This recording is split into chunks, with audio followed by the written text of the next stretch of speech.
Friends, आज मैं आप लोगों को एक स्टोरी सुनाने जा रही हूँ जिसका नाम है रिवॉर्ड ऑफ लॉयल्टी यानी वफादारी का इनाम। ओके। बहुत समय पहले की बात है। एक राजा था, उसका एक बेटा था।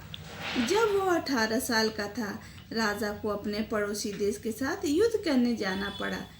युद्ध पर जाते वक्त राजा ने अपने बेटे से कहा, जब तक मैं लौट कर ना आऊं तुम शादी मत करना। बहुत समय बीत गया पर राजा अब तक नहीं लौटा। अब राजा का बेटा 25 साल का हो चुका था। उसने तय किया कि अब मैं शादी करूंगा।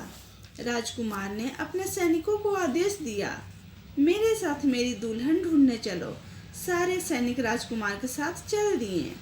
20 दिनों तक इधर उधर भटकते रहे और अंत में वे अचानक से अपने पिता के कैंप में ही पहुंच गए। राजा अपने बेटे को देख काफी खुश हुए, लेकिन जब उन्होंने उसके विवाह की बात सुनी तो वे नाराज हो गए। उन्होंने अपने सैनिकों को आदेश दिया कि राजकुमार को अकेले जंगल में छोड़ दो, कोई भी उसके साथ नहीं जाएगा। लेकिन एक सैनिक जो राजकुमार का वफादार था उसके साथ चल पड़ा। अब राजकुमार और उसका वफादार सैनिक एक दूसरे राज्य में पहुंचे और वहां की राजकुमारी से राजकुमार ने विवाह कर लिया। जब राजकुमार अपनी पत्नी के साथ अपने राज्य लौट रहा था, रात होने की वजह से उन लोगों को जंगल में ही रुकना पड़ा।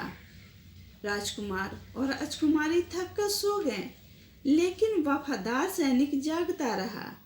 उसी समय उसने 3 कौवों को आपस में बात करते सुना। पहला कौवा बोला, कल राजकुमार जब पुल पर घोड़े से जाएगा तो पुल टूट जाएगी। दूसरा बोला, यदि कोई उसे बचाएगा तो वह पत्थर का बन जाएगा। तीसरा कौवा बोला, फिर किसी जादूगर की वजह से वह इंसान में बदल जाएगा। अब सुबह हो चुकी थी। राजकुमार जब घोड़े पर जाने को तैयार हुआ तो वफादार सैनिक ने कहा, महाराज आप घोड़े से नहीं पैदल ही पुल को पार कीजिए। राजकुमार तैयार हो गया। अब सारे लोग राजमहल में पहुंच गए। राजा ने जब महल में राजकुमार को देखा तो उसे बहुत गुस्सा आया। उसने सोचा, इस वफादार सैनिक को ही मरवा देते हैं, क्योंकि इसी ने राजकुमार की जान बचाई है। उसने सैनिकों से कहा, इस सैनिक को फांसी पर लटका दो। जब सैनिक को फांसी मिलने लगी तो उसने राजा को तीनों कौवों की बात बताई और बोला, महाराज मुझे फांसी पर मत लटकाइए, क्योंकि मैंने राजकुमार की जान बचाई है। तो कौवे के अनुसार मैं खुद ही अब पत्थर का बन जाऊंगा।